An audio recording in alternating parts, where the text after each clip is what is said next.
Good morning, Mr. Gamboa. We're very happy to have you here. We're in Greece, right in downtown, very close to the Acropolis, and you have been visiting as a guest of the Literature in Athens Festival, which is being organized by the Cervantes Institute. We're very, very happy to have you and have a short discussion about, your work and your career and, your views on the world. So we're very, like to welcome you here. So in a past interview, you said at some point that, a big inspiration of yours has been the 100 Years of Solitude book by Gabriel Garcia Marquez.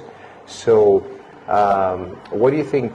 This is a very critical book for the Spanish, let's say, voiced literature, and what was the effect on your writing? Well, I'm so happy to be in Greece, invited by this Festival Lea, which is supported by many other institutions like Instituto Cervantes and others, and with many South American, Latin American writers and Spanish writers also. Well, 100 Years of Solitude I think not only in the Hispanic or Latin American culture, but all over universal, I think is one of the biggest literary novels from the 20th century. We are talking about a book who inspired and influenced many literatures in Asia, Africa, Europe, of course, Latin America. And many times in my life, I asked myself, why? Why? Of course, it's excellent, it's marvelous. The reading of this book is like magic. But at the same time, it's the story of the creation of the world. And this concerns the whole humanity. It's one of the most universal books ever written. In my personal case, the world of Garcia Marquez is the Caribbean world, which is very far from the place where I was born. I was born in Bogota, which is 2,700 meters high, up in the mountains. So it's a very cold place, very gray, it's raining, and the people is so silent and dark, suits, and it's completely different than Caribs. But his writing has been also the big inspiration of Garcia Marquez for every writer is the capacity to create a word with words. And this is the most important. Okay. Your books have been also, widely spread, and they have been translated in more than 25 languages in the world. So how do you feel about your stories that they're going out and touching many, many different nations and people? How do you feel about that? Well, I write the stories I like to read. Sometimes when people ask me, but why do you choose this subject or this other subject? I said, well, it's the book I want to read. It's a book which is not in my bookshelves. No? So I need to write this book. And the book I like to write is usually a book with many different influences, but also with my own experience, my own way to see the society, the relationship between people, the human being, the human condition, and this is in the center of the stories I write. And it can happen in Colombia, or even Colombians outside Colombia, in Europe, in other countries, in other places, which is in a certain way to follow my own life. I've been living in many countries. I was, after 19 years, I left Colombia to Spain. Then I lived in France for 10 years in Paris. Then I lived in Italy, in New Delhi, in India. And I spent a lot of time traveling because I'm very curious of the world, different cultures, how the people lives, how the people works, how the people fall in love or die in other cultures. Yeah. And I think this is a big learning for for writing, because the important things in literature are the same important things of life. No? Yeah, absolutely. But it seems that in your books, you're still, your, let's say, plots are being in Colombia, right? So the stories are in Colombia, despite the fact that you've been traveling around and getting inspiration. So how do you explain that? Is it where you're getting inspiration from, or?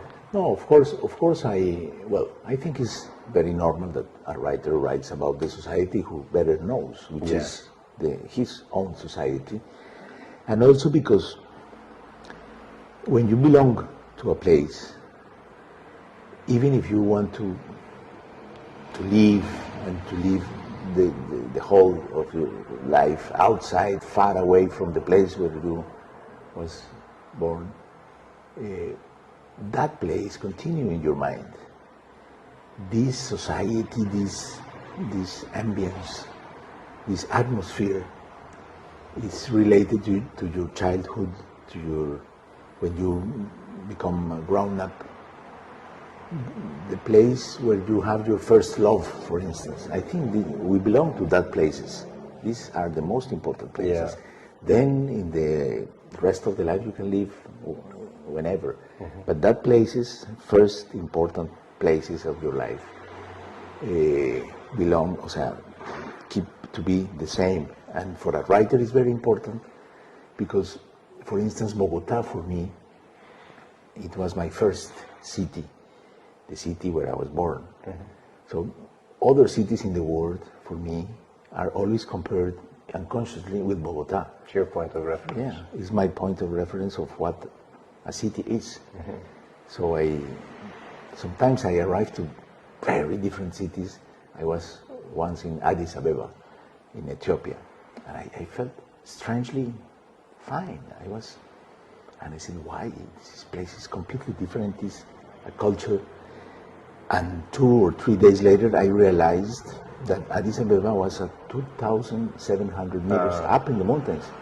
So the smell of the air was the same. Yeah. And I said, that's why I felt comfortable in this place, Okay. familiar. Okay. Your father was a painter, right? And you have said in the past that you're not really into painting, you never were. But then, do you see the similarity? Because he was an artist, you're an artist in a different kind of way. But the way you plot your books and your stories, do you see a similarity to designing your painting? Both of them, my father and mother, were painters, Okay. but also big readers. They love literature, and when I was born, I was so lucky because I was born in a house with 5,000 books, more or less. And the whole life in my family, my most ancient souvenirs and rememberings are my parents reading, talking about, they were reading, the friends that came to the house talk also of books because they were intellectuals, artists. And all my childhood, the family travels were to museums, to see art. We came here when I was 9 years old, we came here in Athens. At that time you can walk in the Parthenon, inside the Parthenon. So I at 9 years old with my parents, my father was telling me the war of Troy in the Parthenon here. So for me, the big influence of my parents were something like they teach me that we belong to that world, the world of beauty, art, culture, literature. And I will try, I've been living my whole life in that world. So yes, the paintings, the sophisticated way to understand and see the world in the eyes of a big artist, Picasso, Bacon, Dali, or a big writer, at the end is the same, is the regard of an artist. And an artist can explain the world much better for me than any other activity. Yeah. It's like a reflection almost of the world in the eyes. Yes, because when you see the world, but not only the world, the relationship between people, because we live with other people. Yeah. The big mystery sometimes is the other one. What is inside, what is in his mind or her mind. And we spend a life trying to understand another one, the other. And the literature help us to understand not only individuals but also cultures. Yeah. When you read one of my books or 100 Years of Solitude, you approach a different way of live, a different way of understand human feelings. This is literature. And maybe stories have always been there in our lives, since the ancient years, and with different types of formats. One question is why crime novels, for example? Like, why would you, and how are you inspired to write? What do you think is there a recipe in crime novels? Because they're really on the rise lately. Like people are really interested in reading crime novels. Yeah, well, but yes, I understand. For me, crime novels I'm not a crime novel writer, because I have many other novels which are not. But I think the idea of crime fiction is present, but in the novel there are many other things. The crime fiction used to be very synthetic and very easy to follow. My books are, well, my idea, or my original idea with my books is a novel which I need from a big literature, from the big literature, like Patricia Highsmith or Petros Markaris here, which is crime fiction, but he's a big writer. Yeah. No? It's not a small plot or a small. You can understand societies today. The social realism in all over the world, in many places, leads you to the crime fiction, because the societies, one of the ways to understand the society is looking at their problems, their contradictions, their crimes. And then you can talk about the whole society, the people who lives inside. From the moral point of view, a crime fiction novel is also like this fight between good and evil, which is an ancient myth, and is a way to put this, to update these old ideas of the culture. So my approach to the crime fiction is very literary, is very in the literature, is very in the culture, is a little bit intellectual. But I like complex books.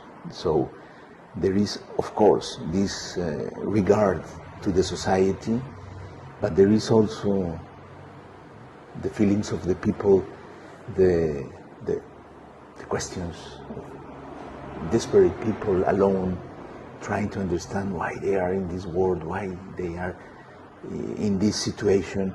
And all these big questions of the literature, I try to put it in the crime fiction, because for me it's the new social realism. Yeah, it is. That then leads me to the next question, which I guess would be, in your books, and many reviewers are saying that as well, is that you're very well read. So you have a lot of influences from other writers, and a lot of, even some, similarities with certain others. So what do you read right now? Like, how do you choose what to read, and what do you actually read right now? I think there are many ways. Everybody, behind any writer is a big reader, of course. And for me, it's very important to read classics to understand where all this literature comes from. As a novelist, it's important to read other things, poetry. The poet for me is like the high class of the literature. The novelist is like the labor. Is the down class. But we need this rhythm of the poetry, even if we don't write, of course, poetry, but I think as a writer, I need this prosody. It's like a rhythm. This is very important, so I like so much to read poetry. At the same time, I think it's important to read your contemporaries, to know what are they writing. Because if you are a writer in the middle of other writers. And sometimes when another writer puts on the table a big book, you should answer with another big. It's like when you play poker, and you are in a table and someone bet 1,000, you should put 1,000 or change your table. Go to the table of 100. Interesting. So if you want to stay in the table of 1,000, you must put one. So that's why I think it's important to read what your contemporaries are doing. Yeah.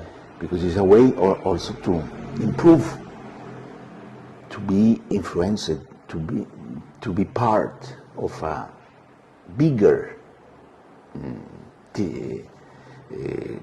how do you say this, fabric. Okay. That's the word. Because I think the literature is not only you, it's everything which happens around you. Yeah. And that's important. What are your thoughts on the Greek culture and how, and even if you can, like pinpoint some literature that you probably... No, but I think any writer in the Occidental world is a son of the classic Greek literature. The culture, the Occidental culture, begins here. Begins with Homer and the Iliad, Odyssey. Of course, this is the Iliad and Odyssey. This is the beginning of everything. Sometimes when the people, because in my books, because of the violence of the relations and politics in Colombia, sometimes in other countries ask me, oh yes, but the violence, the culture of violence in your country. I said, no, the violence is also a way of culture. We are all influenced by the war of Troy, and we are in the Occidental culture begins with a war, which is the Troja War. So of course the Greek, I can say that in poetry in the 20th century, I've been reading Cavafis from when I was 14, and also Seferis or Odysseus Elitis. Actually, I'm reading right now in my suitcase. I have the journal of Georgios Seferis when he was a diplomat in London in the 50s. I like so much to read journals when I am traveling. Yeah, because it's like to be with a friend. You're having a platform where we have more than 600 titles on, and it's like this is your book. The Night Will Be Long is also there. And would you like to talk to us a little bit about this book in particular? And of course. Well, this book is the result of a very special situation of my life. I've been living for 30 years outside Colombia, and in 2015 I came back to live in my country. I left when I was 19 to Spain, France, Italy, India, many countries, and I came back when I was about 50. And in Colombia we had this peace process between the most ancient guerrilla of the continent, the FARC, and the government. So it was a big hope in the society. We are going to build the peace, a peaceful society, finally.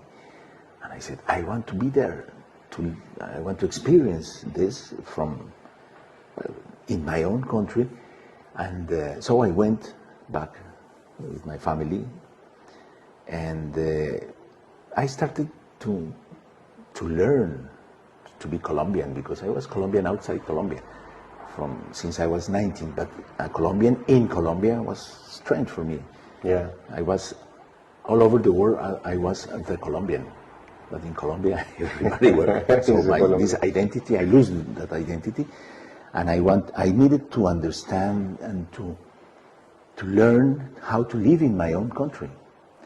And I started also to visit many of the places that were completely forbidden for decades because of the war. Because the peace process was really incredible in that point. So for decades, there were places in Colombia that were completely forbidden. You cannot go there because it was very dangerous for you could be kidnapped, for instance.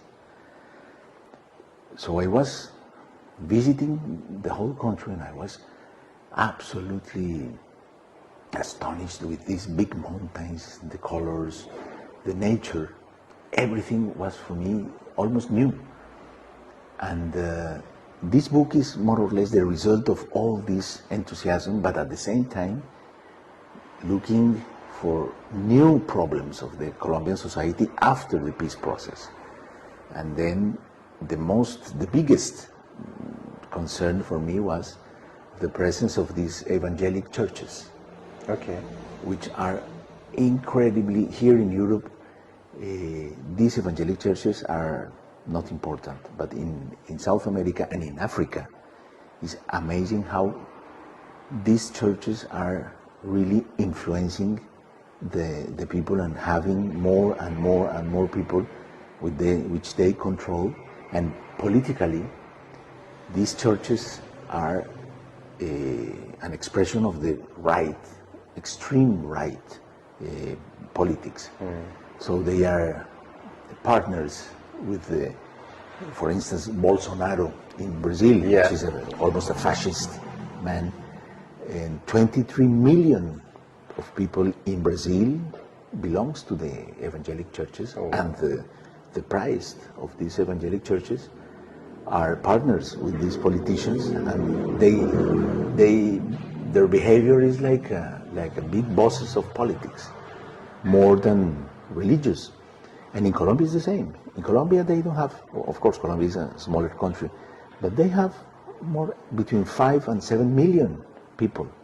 And they say to these people, you must vote for him or for him, and the people goes behind. And you can imagine the incredible influence they have. The last president in Colombia has been elected with 11 million votes. And these people control 7 million. So imagine the power they have. So it's something against democracy. And then they are, in Colombia, also very close, not all, but they are very close to the mafia movements and many other bad things of the country. So the central idea of this book is to investigate in a literary way, this world of evangelic churches. Is it a dangerous process to investigate this? Well, they are supposed to be people of faith and religion. So not dangerous. But I of course I received many, all kind of messages. Some of them were a little bit strong, and others they were saying to me, we forgive you. So I was between the people who was really saying serious things against me, and the other, they forgiving me. So, how do you feel about audiobooks as a writer? Well, I appreciate because my mother, for instance, she likes so much now. She's 81, and she cannot read, and she's the whole day with novels and audio. For me, there is a small strange thing, and it's related to the voice, because when you read in your mind, you read with your own voice, more or less. Correct. No, but I know that I heard, I don't know if it's possible, that there is a possibility that to have audiobooks with your own voice. I don't know if technically it's true, but someone told me that some years ago, you just read yourself some text they send you, and with that, they send you the audiobook, all the book in your own voice. I don't know if technically it's possible, but I've heard that in the U.S. Yeah, most probably, if you heard it, most probably it happens. A lot of things are happening with technology. Because it's strange for me to have a story with a different voice than mine. Yeah. Or, for instance, if it's the voice of a woman, and it's strange. Yeah. But I think I can overcome this easily. Sometimes it can be strange. Like, for example, we have a Greek author, Kostas Kromidas, who narrates his own books, and then the lead character was female, but he was narrating, so then we found that in some cases it can be a bit strange. But, if you have a certain way of approaching it as we have, which is no dramatization, and we just focus on the quality of the voice. If you put some other actors, it becomes another thing. It's it's okay, yeah. All right, so that's pretty much it for today. Do you have a message from your Greek readers then and listeners? No, well, I'm very thankful with the Dioptra, yes, it's the publishing house, which is incredibly interested in my, not only in one book, and this I appreciate a lot. I like in my publisher houses in different countries the politic of author, not one book, but an author. Yeah. So they support an author with publishing his books, his new books, some of the previous, and then Dioptra, we have a plan of publications, very interesting. So I will be very in touch with the readers, with the Greek readers for many years, and I'm so happy. That's great, because we are partners with them as well, so that's good to know. And we would like to also give our thanks to the venue here, the Jason Inn Hotel, which has been very, very hospitable for us, for the great hospitality, and made this possible here today. Yeah, I'm very happy, and well, it's a very comfortable place. Yeah. And close to the most very close beautiful places in the city. Absolutely, yeah.